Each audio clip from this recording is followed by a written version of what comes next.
just this is I can't watch this. Like this is so monumentally hypocritical. It's disgusting. Absolutely disgusting. Anyone that stupid to think that on foreign policy, Joe Biden was going to be fundamentally different from Donald Trump is a fucking idiot. Okay? A fucking idiot. And I will tell them to their face if they ever make that comparison. And I will give Trump one thing. At least he passed himself off as the asshole that he was. And at least he showed, without pretense, that US foreign policy is based on bullying and aggression. When the operation of the machine becomes so odious, makes you so sick at heart that you can't take part. You can't even passively take part. Yesterday I made a video on Afghanistan, and today Joe Biden made a speech basically justifying his administration's actions that led to the withdrawal and eventually the defeat of the Afghan security forces, which essentially, I mean, the parallels with the Vietnam War are scarily accurate. I mean, just the sight of Chinook helicopters flying over the embassy, the sight of the airport being swarmed by people who want to leave. It's, you know, if Vietnam was the first war that the United States undeniably lost, Afghanistan is the second one.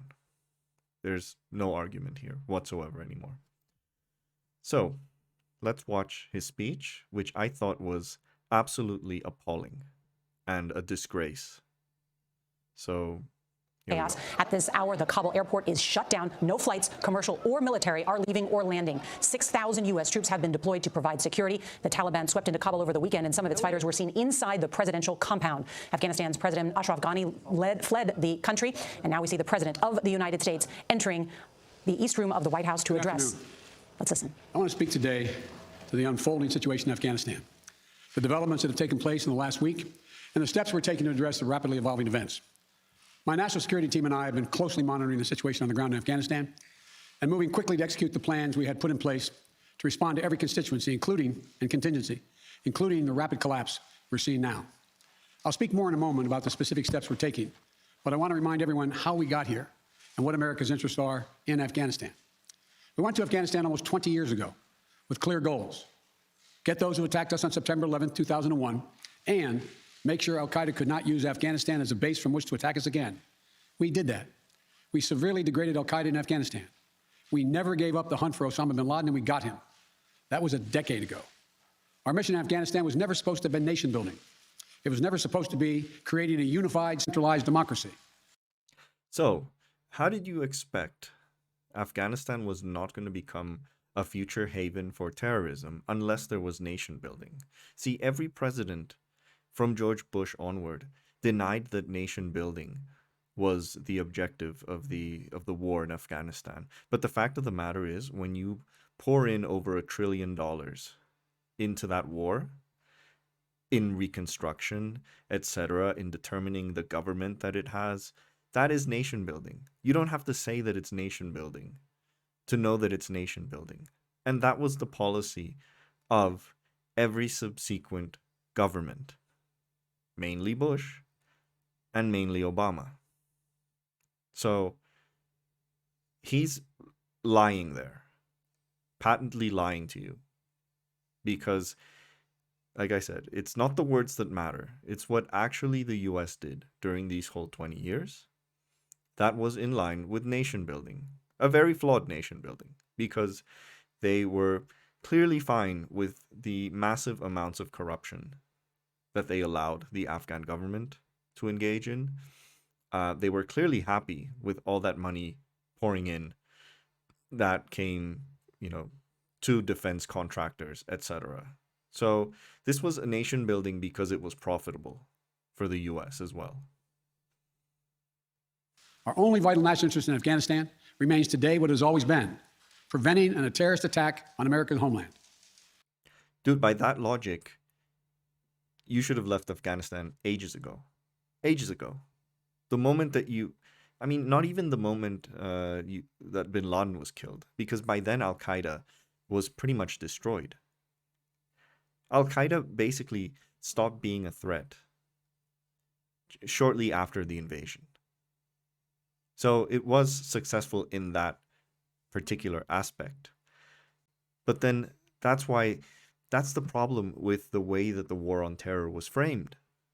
Because if this had been simply the war against Al Qaeda, then there would have been a specific objective, as he mentioned, to basically eliminate Al Qaeda and then get the hell out of there. But that wasn't the case. The logic of the war on terror is that it was a forever war against terrorism everywhere for perpetuity. That's why nation building was required. The whole point was to make these countries safe for US-style democracy so that terrorism could never gain a foothold in them. That was the objective. So he's twisting the truth. He's twisting history. I've argued for many years that our mission should be narrowly focused on counterterrorism, not counterinsurgency or nation building. That's why I opposed the surge when it was proposed in 2009 when I was vice president. And that's why as president, I'm adamant that we focus on the threats we face today in 2021, not yesterday's threats. Today, the terrorist threat has metastasized well beyond Afghanistan. Al-Shabaab in Somalia, Al-Qaeda in the Arabian Peninsula, al-Nusra in Syria, ISIS attempting to create a caliphate in Syria and Iraq. That's also yesterday's news. ISIS has also not been a threat for quite some time. And this is really like the most despicable part of this speech. So what he's basically saying is, well, I guess we lost Afghanistan, but we're going to still keep bombing all these other countries just because they harbor terrorist groups that may or may not ever gain the capability of attacking the US. And often what is meant nowadays in attacking the US really means attacking US interests abroad. So it's not really even a threat to the homeland that they care about. But this is just insane. This is essentially continuing the war on terror. He's not saying that there was anything wrong with it. He's just saying like, well, Afghanistan no longer matters to us. But we're going to continue fighting terror anywhere else in the world and bombing other countries. Holy crap. And establishing affiliates in multiple countries in Africa and Asia. These threats warrant our attention and our resources.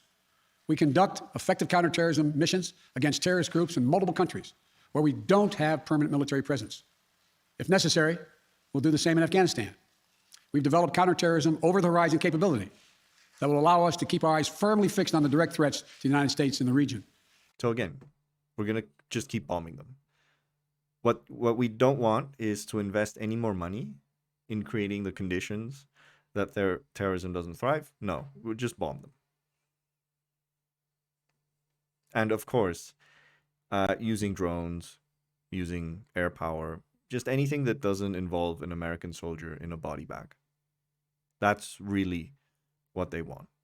So they basically want the lowest common denominator. This is why the US doesn't get shit done in foreign policy, because it's not even willing to take the sacrifice anymore. Unlike literally every other empire before it. So even at empire, the US kind of sucks at it. And act quickly and decisively if needed. When I came into office, I inherited a deal that President Trump negotiated with the Taliban. Under his agreement, U.S. forces would be out of Afghanistan by May 1, 2021, just a little over 3 months after I took office. So now it's the part where he blames Trump. Okay. U.S. forces had already drawn down during the Trump administration from roughly 15,500 American forces to 2,500 troops in country.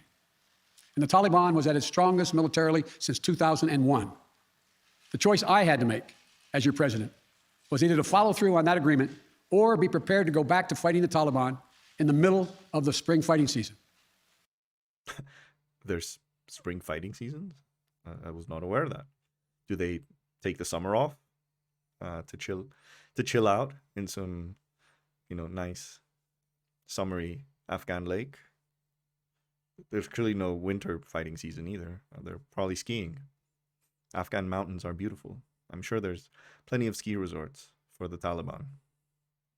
There would have been no ceasefire after May 1. There was no agreement protecting our forces after May 1. There was no status quo of stability without American casualties after May 1.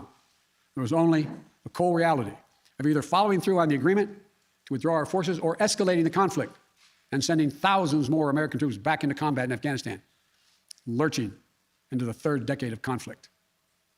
I stand squarely behind my decision. After 20 years, I've learned the hard way that there was never a good time to withdraw U.S. forces. That's why we're still there. We were clear-eyed about the risks. We planned for every contingency, but I always promised the American people that I would be straight with you.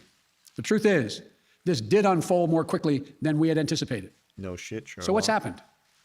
Afghanistan political leaders gave up and fled the country. So first we blame Trump. Now we're going to blame the Afghan government that you created and that you propped up with billions and billions and billions of U.S. taxpayer money. Now they're the ones who get the blame. The Afghan military collapsed, sometime without trying to fight. If anything, the developments of the past week reinforced that ending U.S. military involvement in Afghanistan now was the right decision. American troops cannot and should not be fighting in a war and dying in a war that Afghan forces are not willing to fight for themselves. Wow, imagine if this logic was used for every single war that the U.S. was involved in.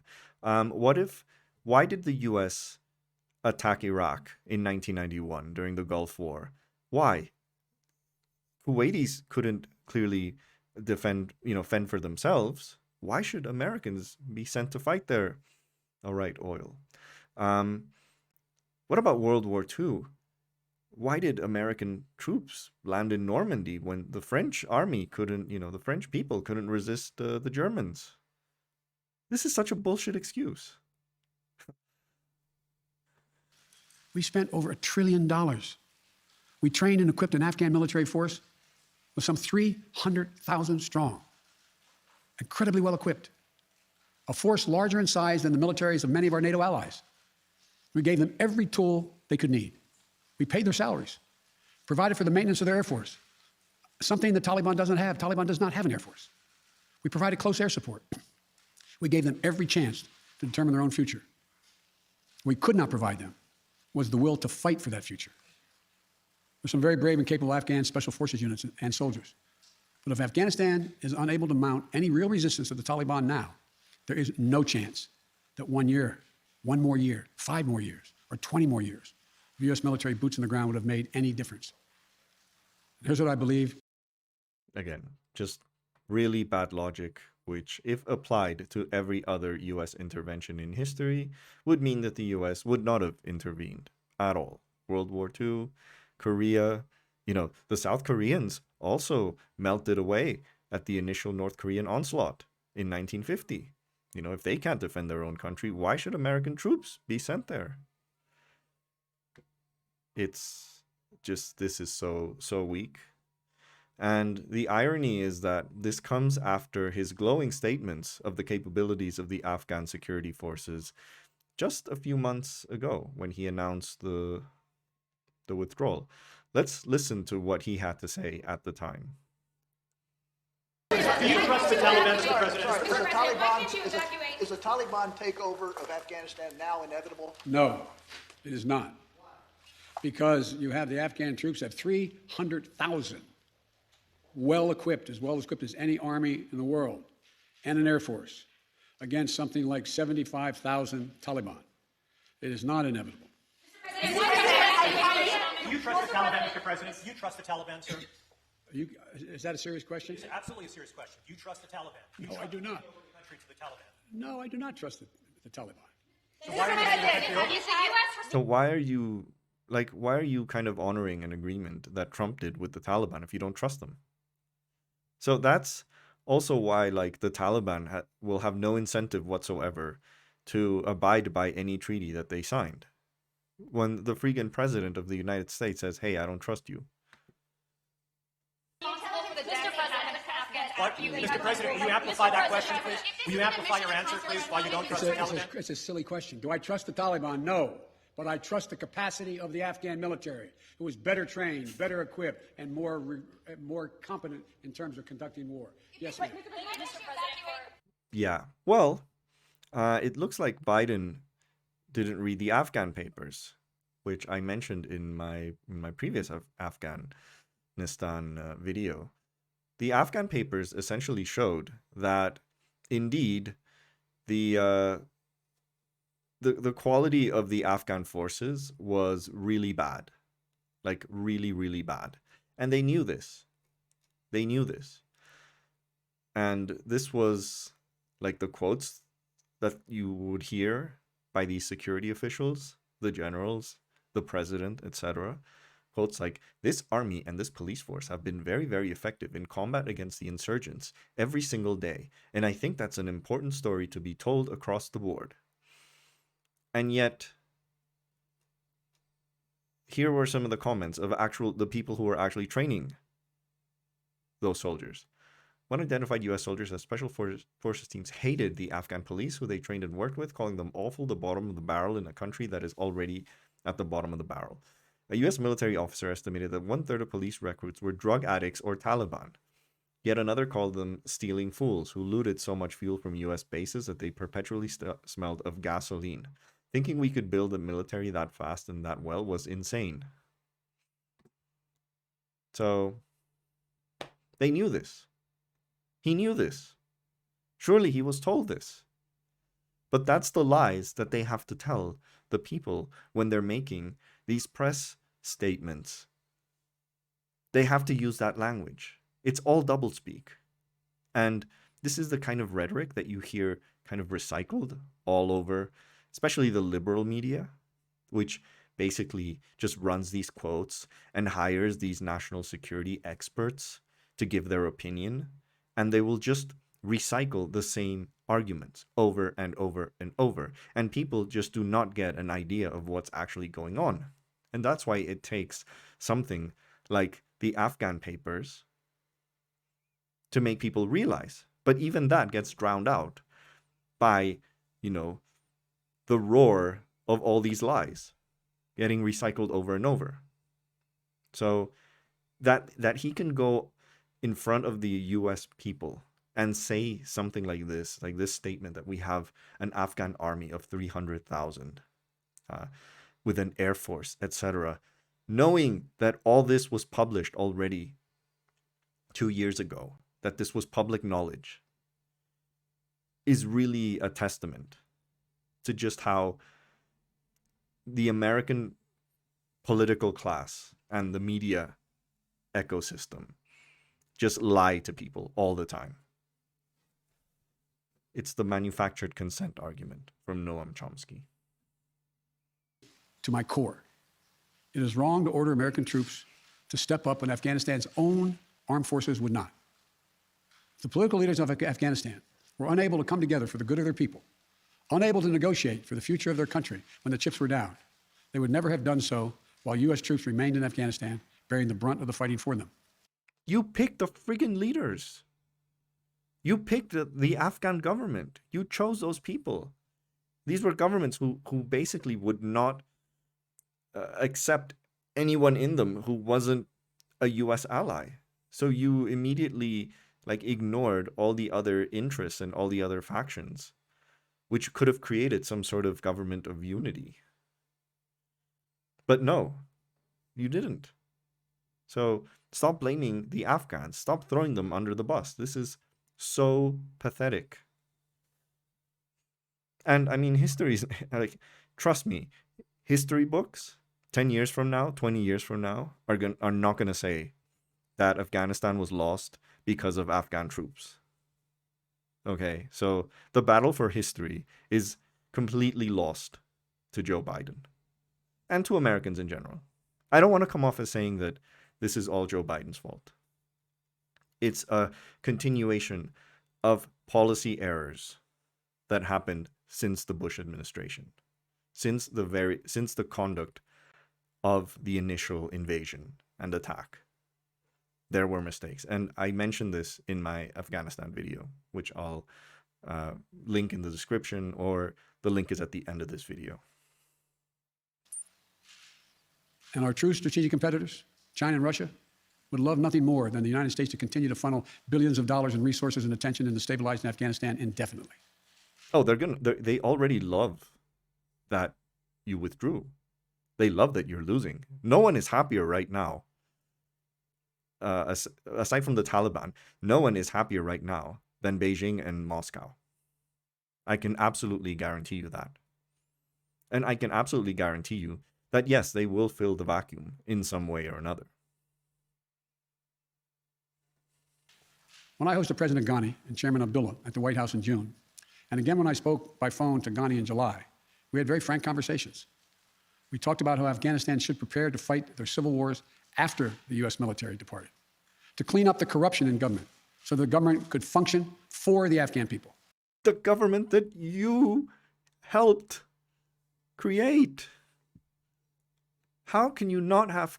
The reason that there was so much corruption is because there were so many billions being funneled into the country from the US, which was directed at politicians who were allies of the US. This is all on you. All on you. We talked extensively about the need for Afghan leaders to unite politically. They failed to do any of that. I also urged them to engage in diplomacy, to seek a political settlement with the Taliban. This advice was flatly refused. Mr. Ghani insisted the Afghan forces would fight, but obviously he was wrong. So wait, it's that Trump negotiated with the Taliban, that's bad, but then you're asking the Afghan government to negotiate with the Taliban? I don't get this.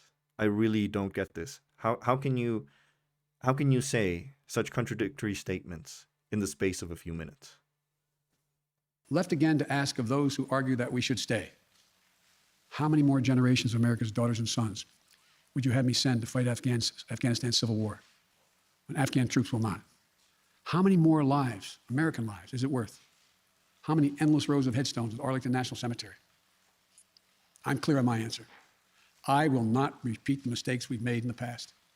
Mistake of I will just make them worse. staying and fighting indefinitely in a conflict that is not in the national interest of the United States, of doubling down on a civil war in a foreign country, of attempting to remake a country through the endless military deployments of U.S. forces.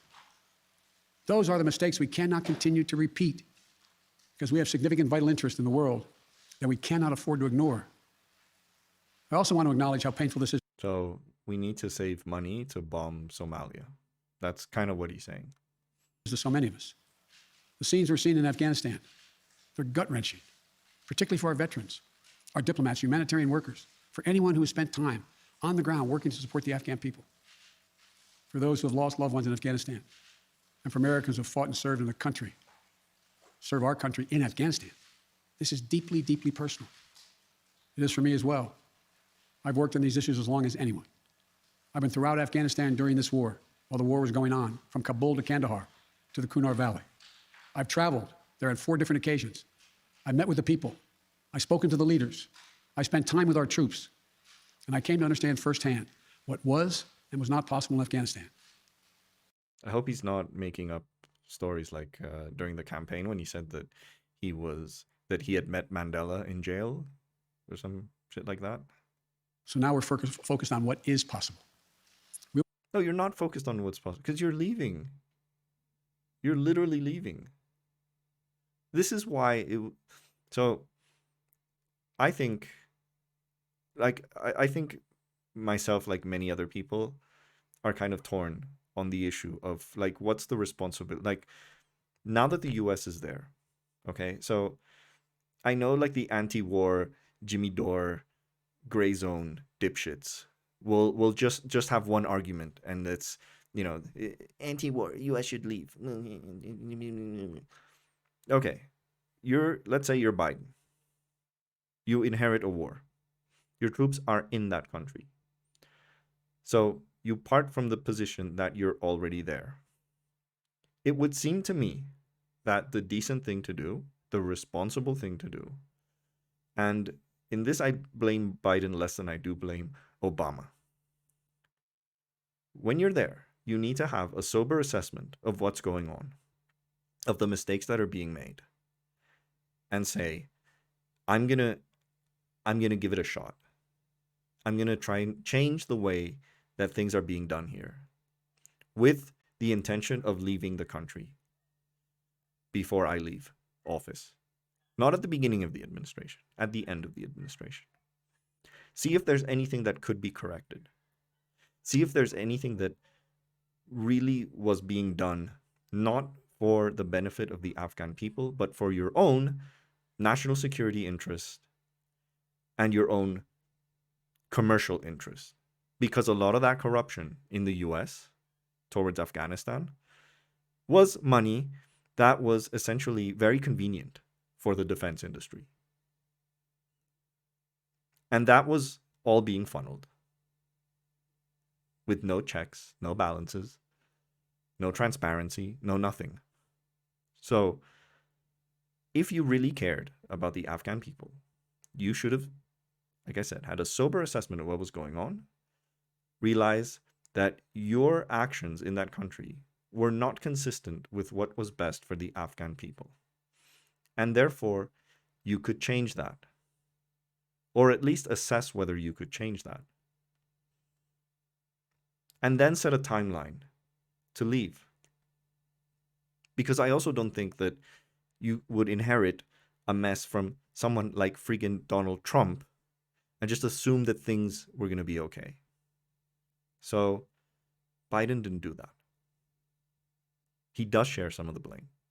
But I do think the big blame was in the immediate aftermath of the invasion,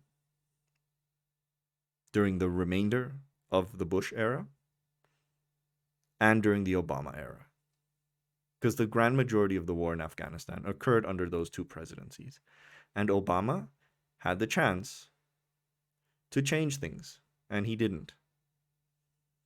And Bush had the opportunity to, once Al-Qaeda had been defeated, get the hell out. And he didn't. Neither of them did. So, yeah. We will continue to support the Afghan people. We will lead with our diplomacy, our international influence, and our humanitarian aid. We'll continue to push for regional diplomacy and engagement to prevent violence and instability. We'll continue to speak out for the basic rights of the Afghan people, of women and girls, just as we speak out all over the world. Like in Saudi Arabia. I've been this is I can't watch this. Like this is so monumentally hypocritical. It's disgusting. Absolutely disgusting. Anyone that stupid to think that on foreign policy, Joe Biden was going to be fundamentally different from Donald Trump is a fucking idiot. Okay? A fucking idiot. And I will tell them to their face if they ever make that comparison. And I will give Trump one thing. At least he passed himself off as the asshole that he was. And at least he showed, without pretense, that US foreign policy is based on bullying and aggression.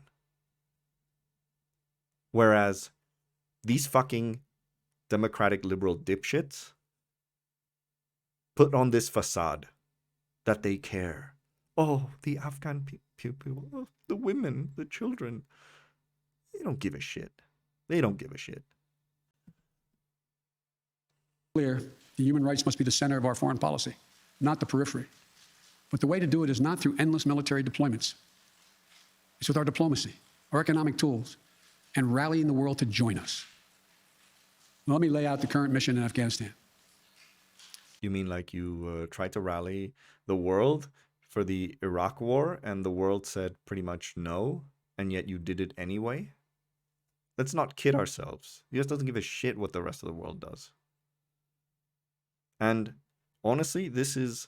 So, if you've seen my Twitter account, it should be patently clear that I am not a fan of Russia, and I am not a fan of China. I'm not some tanky dumbass. I think they are absolutely horrible governments who also don't care about human rights in any conceivable way, and if given the chance would be exactly as imperialistic as the US would. But, and this is a very important but, I do think a multipolar world is better for humanity than a unipolar world. I do hope that we get to a point where there is a balance to US hegemony. Because that way, they can't get away with this shit. None of them can. Well, they will. I mean, let's not pretend that the Cold War was like this idealized place in which human rights abuses didn't occur, whatever. But it would make countries think twice. I was asked to authorize, and I did, 6,000 U.S. troops to deploy to Afghanistan for the purpose of assisting in the departure of U.S. and allied civilian personnel from Afghanistan, and to evacuate our Afghan allies and vulnerable Afghans to safety outside of Afghanistan. Our troops are working to secure the airfield. Yeah, outside of Afghanistan, I would really love to hear how many refugees you're going to accept. Because I have a feeling that it's going to be maybe a couple of European countries picking up most of them. Or neighboring countries. Except Afghanistan doesn't really have like neighbors that are capable of taking in the kind of refugees like Syria did, for example. So how's this going to work? Because I truly doubt that the number of Afghan refugees that the US is going to take in will reach even the 6 digits. So this would be your moment to shine, Joe Biden. But of course, you're not going to, because you also don't give a shit about refugees. Because you don't give a shit about immigrants in general. This is the areas of foreign policy where Democrats and Republicans are practically the same. Practically the same.